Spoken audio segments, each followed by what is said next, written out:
Welcome to the How to Be Awesome at Your Job podcast, the show where brilliant professionals share how to sharpen the universal skills required to flourish at work. Enjoy more career fun, wins, meaning, and money with your host, Pete Makaitis. Hello, and thanks for joining us here for episode 698 with Joel Schwartzberg. Joel has some fantastic perspective on how to make a real point and communicate all the more effectively like a leader to get noticed, increase impact, so much good stuff. So you'll learn 1, how to know if you even have a point. 2, the simple phrases that make you more memorable. And 3, word substitutions that really increase presence. So if you want to check out the show notes or the transcript or the links to items that we mentioned here, please drop on by awesomeatyourjob.com/EP698. Now here's Joel's story. Joel is currently the Senior Director of Strategic and Executive Communications for a major nonprofit. And he teaches communication and presentation skills to clients including American Express, State Farm, Blue Cross Blue Shield, Comedy Central, and the Brennan Center for Justice. Joel's books include The Language of Leadership and Get to the Point, and his articles appear in Harvard Business Review, Fast Company, and Toastmasters Magazine. He's a frequent conference speaker and workshop leader, and also a former national champion public speaker. Joel can be reached over at joelschwartzberg.net. Big thanks to Joel for sharing his wisdom with us. And big thanks to our sponsors. Check them out. And big thanks to our sponsor, Acorns. Acorns makes it easy to start automatically saving and investing for your future. You don't need a lot of money or expertise to invest with Acorns. In fact, you can get started with just your spare change. Acorns recommends an expert-built portfolio that fits you and your money goals, then automatically invests your money for you. NerdWallet.com, whom I love on these sorts of matters, gives Acorns a whopping 4.7 stars and says, quote, if you want to make the most of your spare change, there's no better place to do that than Acorns. Head to acorns.com/awesome or download the Acorns app to start saving and investing for your future today. And we got a legal disclaimer here. It may not be representative of all clients. Tier 1 compensation provided. Compensation provides an incentive to positively promote Acorns. View important disclosures at acorns.com/awesome. Investing involves risk, including the loss of principal. Please consider your objectives, risk tolerance, and Acorns' fees before investing. Acorns Advisors LLC, Acorns, is an SEC-registered investment advisor. Brokerage services are provided to clients of Acorns by Acorns Securities LLC, member FINRA/SIPC. For more information, visit acorns.com. One sponsor to check out is Storyworth. Whenever I'm thinking about meaningful Father's Day gifts, Storyworth leaps to mind. Storyworth helps you preserve precious memories and stories from your father for years to come.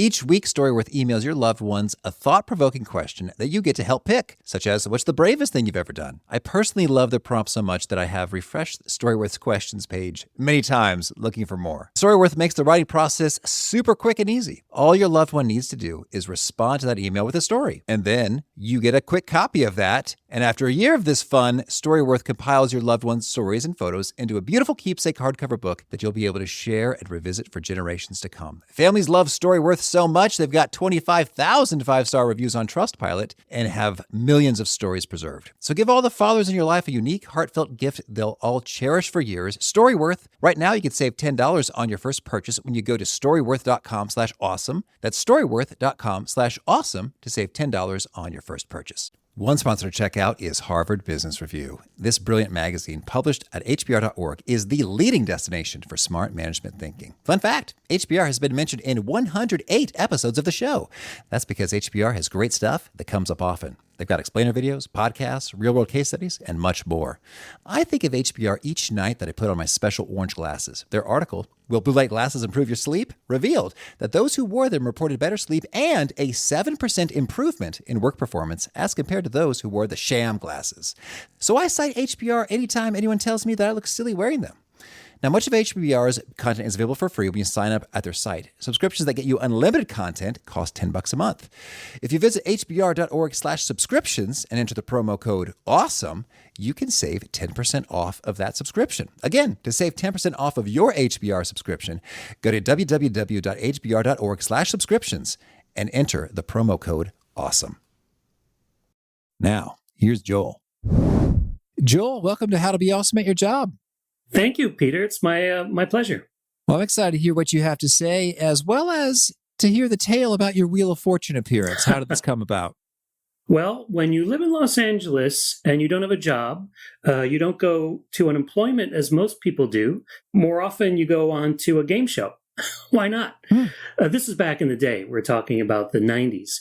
So I was out of work at the time, living in Los Angeles, and I just took a chance. Even though I was local, I auditioned, they picked me, and a year and a half later, I was on the show. And Peter was one of the most doomed experiences of my life. But Doomed? Doomed. How so? I did not fare well. I think, they do a week's worth of shows in one day.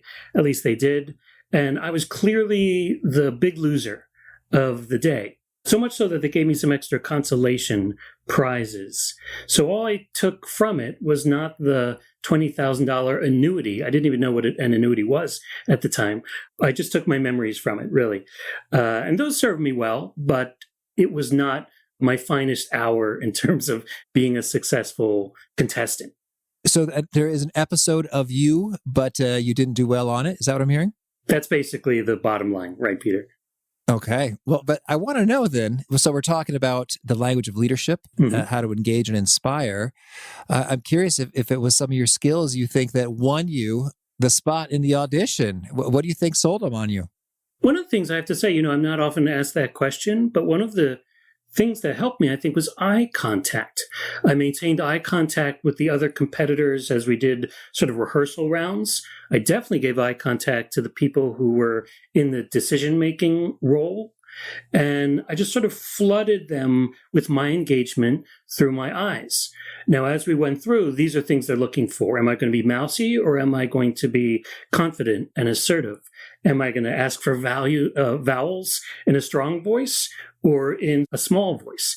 These are things they're looking for. So as you ask that question, it's interesting. A lot of the things I talk to my clients and students about are things I employed there that I think they did make a difference in them ultimately picking me.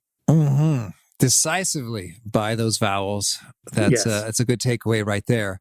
So, let's sort of zoom out in your years of work and research, looking into how leaders communicate well. What would you say is one of your most surprising or counterintuitive discoveries? My biggest discovery, and this is sort of the bread and butter of what I train, is the concept of making a point. Now, obviously, leaders need to make points, but really everybody needs to make points, not only in our professional life, but also in your personal life. We make points to our mothers-in-law and our children and to our neighbors. And what I discovered after a few years of training public speakers was that while they were doing everything right in terms of their gestures, their planting their feet, their volume, their articulation, when I asked them, what point are you trying to make? They would reply with something that wasn't a point. Which forced me to build a definition of what a point is, as well as a simple test that people can use to find out if they're making a point or not. And to be very clear about this, what they thought was their point was actually a theme or a topic, a notion, a category, a catchphrase. For example, podcasting is not a point. If you ask me what my point is, and I said podcasting, I'm not telling you the value of podcasting, who I'm trying to reach through podcasting, the future of podcasting, how podcasting impacts culture, none of that. So I'm giving you a theme, but I'm not really making my point. And once I sort of came to that realization, I turned around my training and I wrote this book called Get to the Point, which really helps people understand, A, what a point is and what it is not. B, how to sharpen that point, and finally, how to champion that point. And that is an imperative for leaders, but it is certainly a benefit for anybody who needs to make a point, which is all of us. Okay, well, that's just a huge learning right there. Let's dig into it. So some things that are not a point would be a theme, a category. So then what is the definition and the test for whether a point is a point or not a point? A strong point is a proposition. I'm sort of putting myself on the line to put something out there and suggest or recommend something to you. And within that, I'm also explicitly conveying the value of it. Now, this gives us sort of an ambiguous idea of what a point is. So let's take the podcasting example. A topic is podcasting. A theme is communication. A catchphrase is the power of podcasting. But a point is, I believe that podcasting is the most effective way to reach our millennial audience.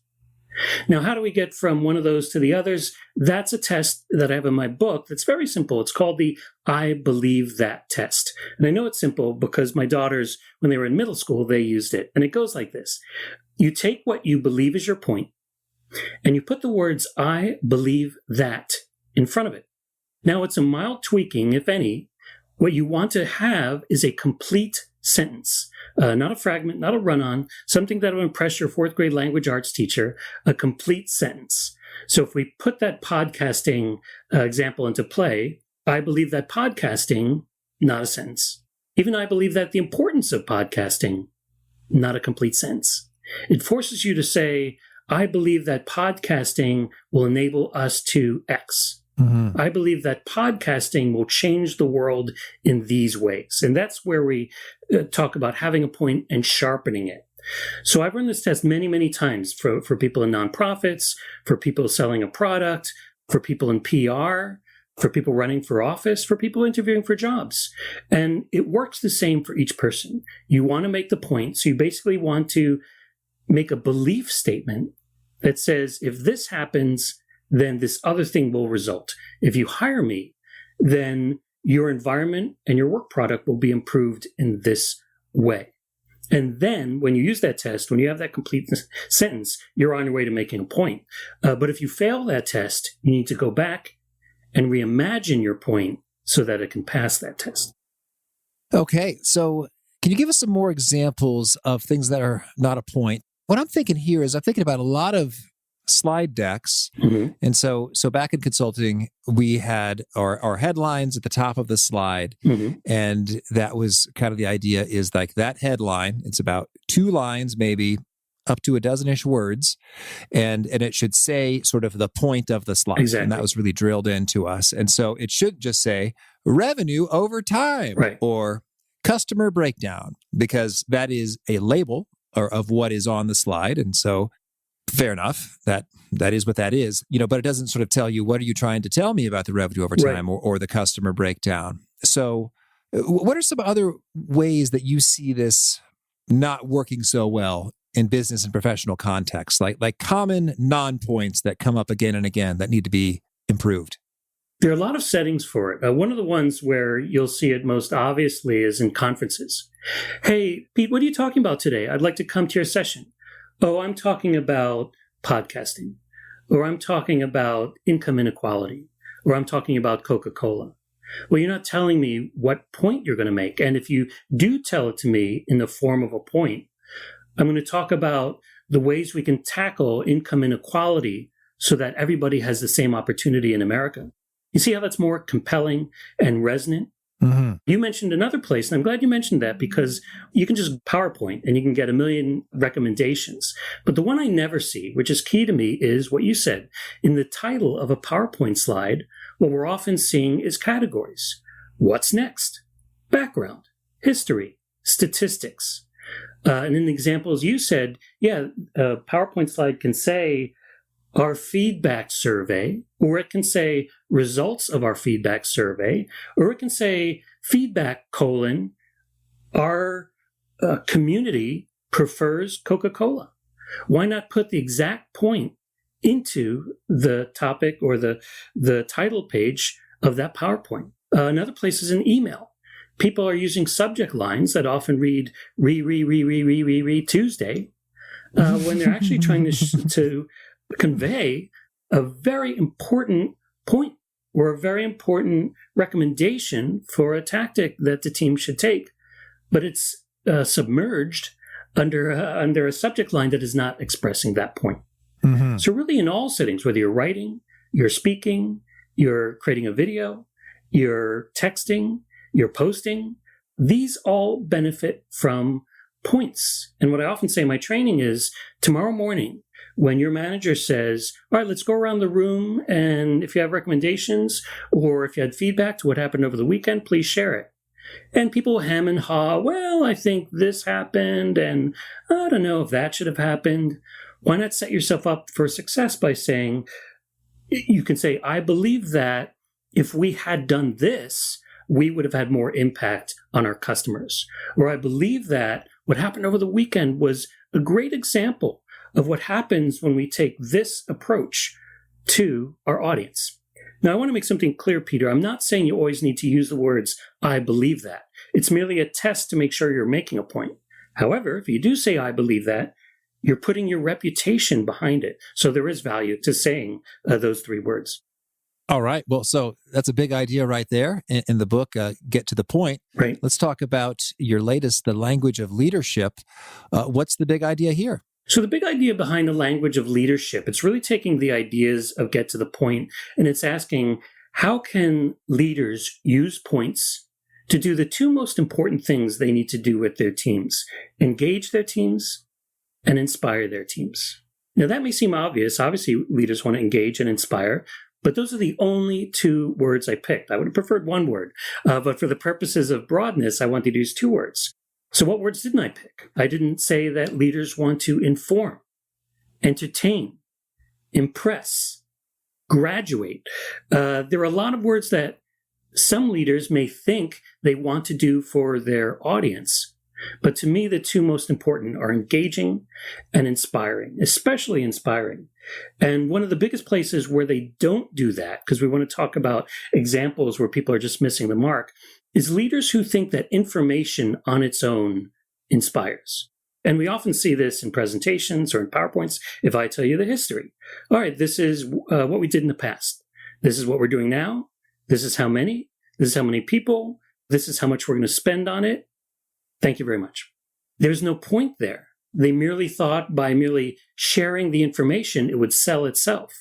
And what you're really doing is putting the burden on the audience to receive a point that was not conveyed, when really that burden is on you to inspire and make the point. I call these book reports. You're sharing something, but you're not selling something. Okay, so then merely information like this is what happened before and what happens now and what happens in the future. Right, details, data, right. So a point would be like, we have made tremendous strides and we're so excited about where we're going in the future. Right, or let's say data. We're always sharing data and slides, and I wrote an article about this for Harvard Business Review. The data, just like a story, storytelling is a big deal also. They share one attribute, and that is they don't sell themselves. They only sell, and you're only selling them when you say these words. And in fact, these words are more important than the data and more important than the story. It's the point at which you say, this story demonstrates why we should. This story is an example of how we can. This data proves that we ought to take these steps. And people leave that out. And I have one really good example, if you don't mind my sharing it. Oh, sure. I had a client who created all sorts of collateral material. She created hats and calendars and brochures. And I said, all right, give me your best pitch. Make your point to me. And she said, all right, you see these brochures? Well, they're of a special material where they won't crumple. And I'll give you your logo in 3 colors all around it.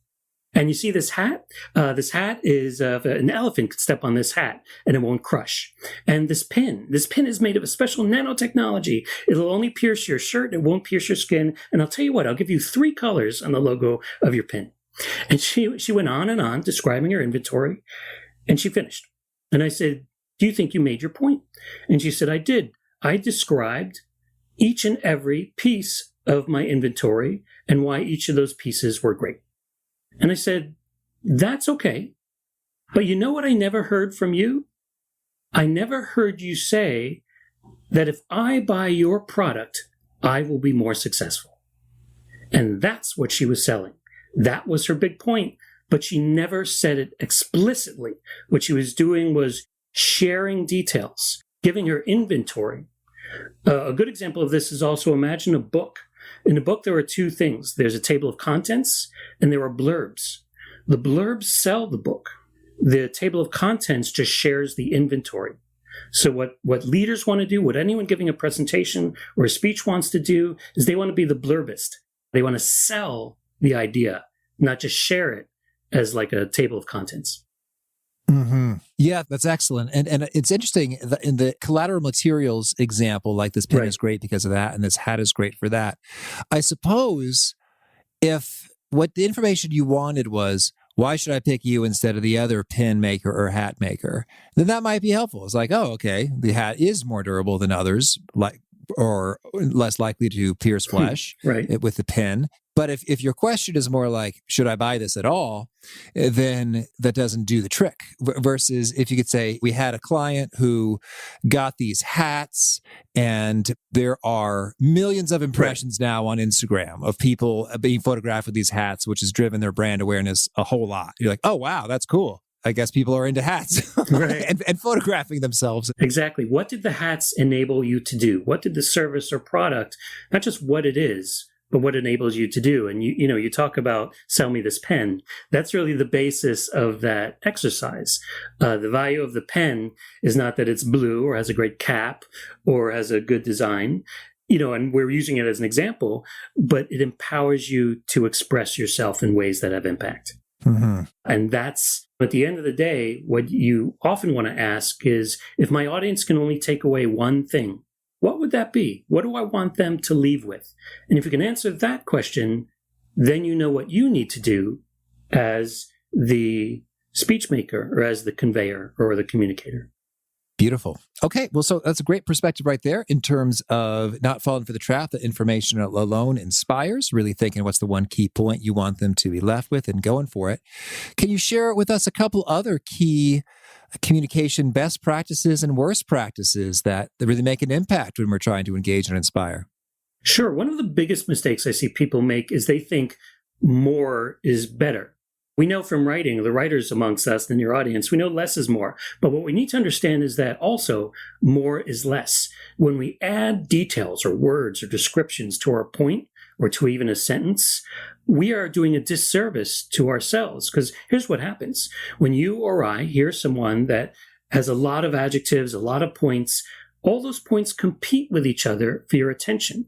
And in that competition, they are diluting the impact of each other. And we could just say an example. Let's say I was the CEO of our company, and I said, this new approach is going to make us more successful and experienced and powerful, effective, efficient, memorable, and brilliant. Now, not many people are going to remember all of those words, and even if they could, they wouldn't know which one was more important. If an executive says, this approach will make us more effective, let me show you how. Because there's only one idea, it really sinks into our brains. Now, I'm not saying that every presentation can only have one idea, although it'd be a beautiful thing. But if you have multiple ideas, you want to separate them and delineate them. First, I'm going to talk about this idea. Then we're going to move on and talk about this idea. And finally, we're going to look at how this affects the world around us. So I've delineated these instead of attaching them all together. Remember, all we need to do as speakers and communicators is say the words that we're familiar with. What does an audience need to do? A lot. They need to hear it. They need to process it. Is this relevant? Should I write this down? Should I tweet this? Do I need to remember this? Should I share this with my direct reports? So much needs to happen in their brains as we say something that by the time they process it, we're another 6 points down the road. So we need to make it simple. We need to understand that more is less. We need to speak more slowly. We need to introduce pauses so that people have that critical digestion time. Okay. So those are some things that are common mistakes. And what do you see as some of the best in class examples or things to do to really do a fine job of engaging and inspiring? Our job, the most important part of a communication is the point, because that's where you're doing the hard sell for your product or your service that creates this solution that you've matched in advance to whoever you're speaking to, whether it's potential clients or partners or customers. So there are ways to reinforce that point in the middle of your presentation. This is what I counsel leaders to do. And these I call attention magnets. So attention magnets include, I recommend, I propose, here's the thing. If there's one thing you need to know, it's this. Or my point is this. And one of my public speaking idols is Michelle Obama. Now, when she spoke at the virtual 2020 Democratic National Convention, she said these three things, and they seem repetitive if I just pull them out and say them to you now, but these are direct quotes. One, she said, and let me once again tell you this. Later, she said, let me be as honest and clear as I possibly can. And then before she finished, she said, if you take one thing from my words tonight, it is this. Now, these are attention magnets, and anyone can do them, not just Michelle Obama. So I encourage people to use those. What they are shortcuts to your point. But in front of any audience, if I said, all right, we've talked about a lot today, but here's the thing. You can tell just by that example that sort of drills attention to the point. You've captured it for a moment, and you want to fill that spot with your point, not with some detritus, some detail, something irrelevant. And to do that, you need to know your point. Mm-hmm. Yeah, as you say those words, I could just sort of imagine an audience with people looking at phones and then looking up and sort of like, exactly. Oh, I feel kind of guilty that I've been semi-ignoring you. Right. That's why I call them attention magnets, right? Not even getters, but magnets. Very nice. Okay. Well, and I'm also curious if there are any particular words and phrases that you really love or really hate in terms of being extra effective. So we've had some attention magnet phrases, which are great. Any other key bits that should be on the do's or don'ts list for our own vocabularies? Right. Well, the first thing I would say is authenticity is critical. Even if you have speechwriters working for you, as many leaders do, you should never say anything. Nothing should come out of your mouth that is something you wouldn't ordinarily say, because audiences can pick up on that. It's artificial. So always scrutinize whatever you're saying or reading to make sure it matches who you are and how you normally talk. Now, in terms of specific words, and Pete, I really like to give nuts and bolts sort of tactics, not just broad encouragements. So there are things where leaders and other people are saying one word, and it actually falls just short of what they intend. I'm talking about when people say allow, when they really mean enable. What does it mean when we say allow? Well, we sort of stood aside and we let something happen. We didn't play a part in it, an active part in it, but maybe we did. Maybe we made it happen. Maybe through our lobbying, that law came about. So that then we enabled it, but we often say we allowed this to happen. Another is avoid versus prevent. If you actively prevented something, don't go smaller and say we just avoided it. Another is when we address things. We address this problem. What does that mean? We looked at it, we read it, we talked about it. But did we act on it? So if you did act on it, if you overcame a problem, that's act versus address. And there are a few of these, I call them strategic word swaps. This is another article I wrote for Harvard Business Review, where you can scrutinize a speech, especially ahead of time or as you're practicing, to talk about things like we want to overcome goals versus face them, or we want to accomplish a goal versus meet it. Mm-hmm. Yeah, those are handy word swaps. And then that's interesting in that those words are all okay, and you took them to great. Right. I'm curious if there are any words that are just terrible. For example, one word I frequently coach people to not say in a presentation is obviously. Right. Because it kind of suggests, like, hey, if you didn't know this, you're an idiot. And it can sort of be off-putting and feel maybe patronizing or arrogant to say, obviously, even though sometimes people use it innocently as a vocal pause, or even if they're a little bit bashful, like I'm about to say something that you probably already know, and I don't want you to think that I think this is a super insightful thing, so I'm going to soften it by saying obviously, but I recommend just not doing that. So I'm curious, are there any other words like obviously that you recommend kind of striking out? Yeah, one of the words I really don't like is additionally or clearly, not even because of the impression that people may get of them, which may be haughty, but they're generally unnecessary. Remember when I said that more is less and less is more?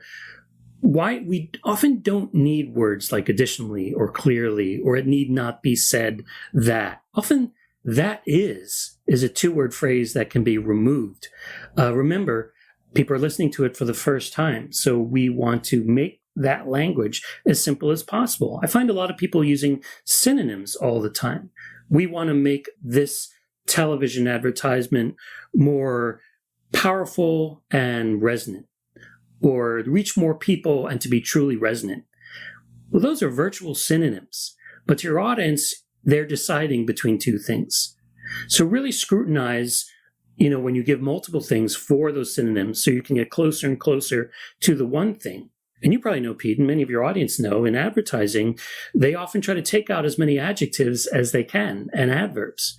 Because let's remember that adjectives only give the briefest kind of description to something, and it's always going to be a generic one. What does it mean that something is great, awesome, interesting. I call these badjectives because they're easy enough. We love them. This product is great. But to an audience, what does it mean? Lots of things are great. I had a great tuna fish sandwich this afternoon. So to solve that problem, ask yourself, well, why is it great? Well, this product is great because it allows us to make sure food doesn't go bad in the refrigerator. Aha. So now you have this product is great because it keeps things fresh in the refrigerator.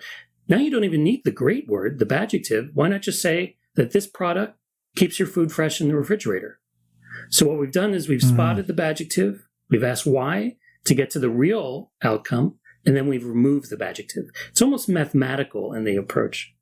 Yeah, I like that. That reminds me of resumes in terms of if you have a lot of adjectives about yourself, it's, well, okay, it says who, and I guess you think you're great, but that's versus if you have actual results, accomplishments, responsibilities, then they're just facts. And facts don't tend to need a lot of adjectives. And I guess if you do use an adjective, I'm thinking about sort of like movies that have, or blurbs, again, like the books.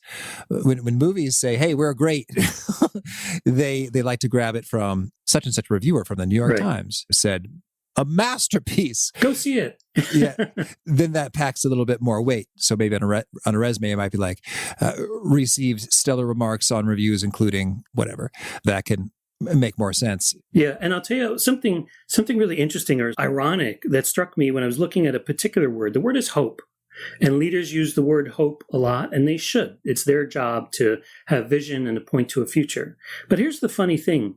Hope works best in leadership as a noun and not as a verb.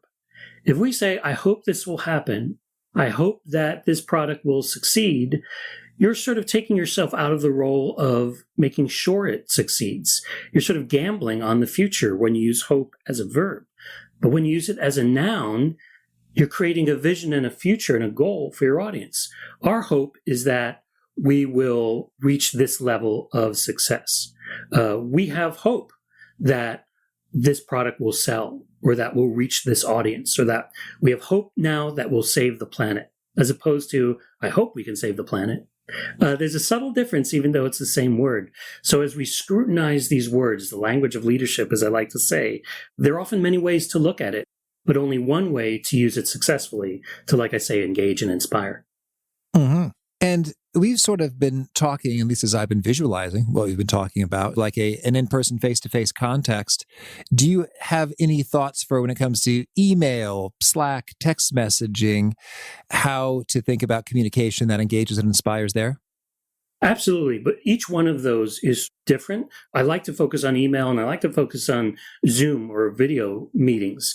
In terms of email, a lot of it boils down to the subject line.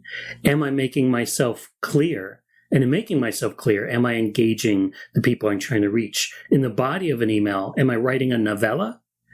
Or am I making it easier for my audience, my reader, to engage with me and understand the points I'm trying to make? Am I using bullets? Am I bolding things or using colors?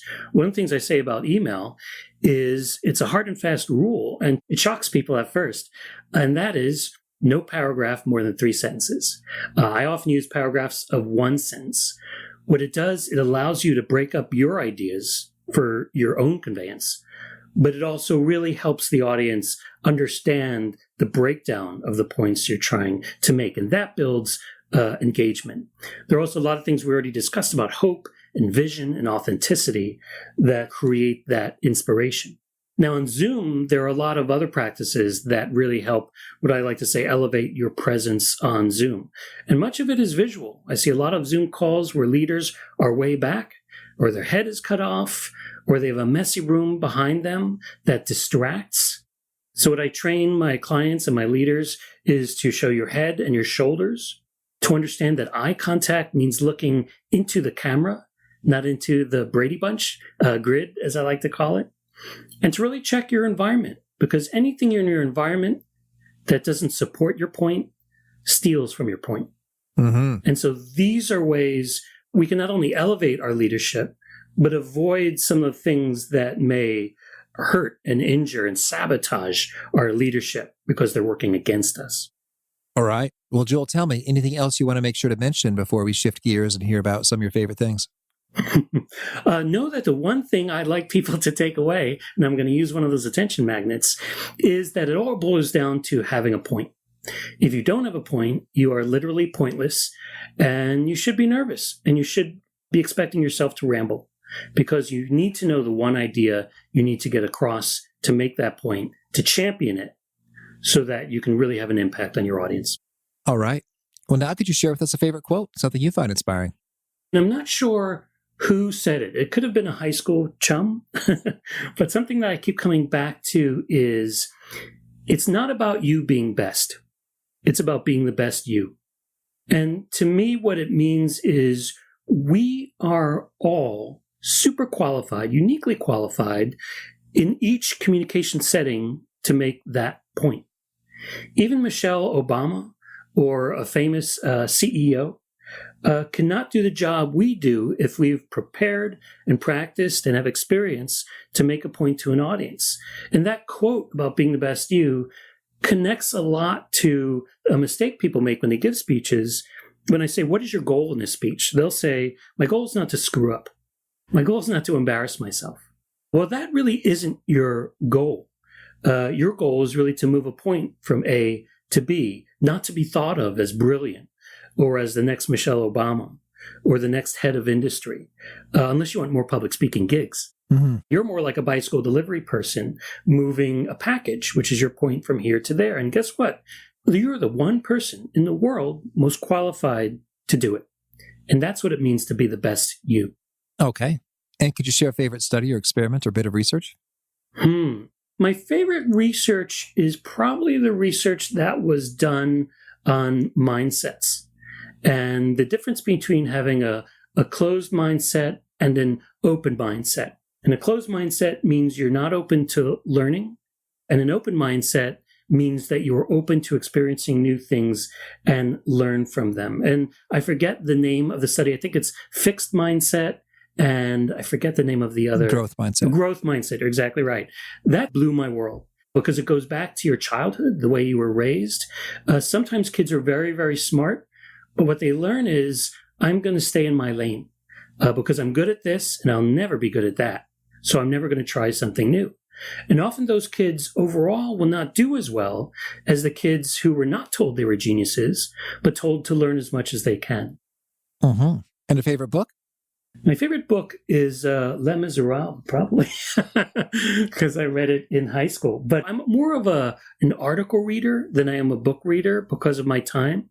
So the places I like to go to get sort of my research is Harvard Business Review, is a place where I see a lot of data-driven stories. Sometimes I'll go to Fast Company. But there's a lot out there. And a favorite tool, something you use to be awesome at your job? Probably my to-do list. I can't rely on my memory, and most people cannot either. So I'm constantly making to-do lists, and by that I mean a physical to-do list, the yellow sticky notes. But every computer also has a digital to-do list. And the nice thing about that to-do list is it doesn't go away until you close it. So even if you put up multiple screens, that to-do list, that digital sticky note will always be there. So I rely on actual sticky notes as well as the digital sticky notes. All right. And a favorite habit? I really like editing. I'm not sure if you can call that a habit. I'm really a grammarian at heart, and nothing sort of interests me more than using Grammarly, which is another tool I really enjoy, to look at a document and to discover the ways it can be improved by making it tighter, by making it more focused, and by making it more grammatically correct.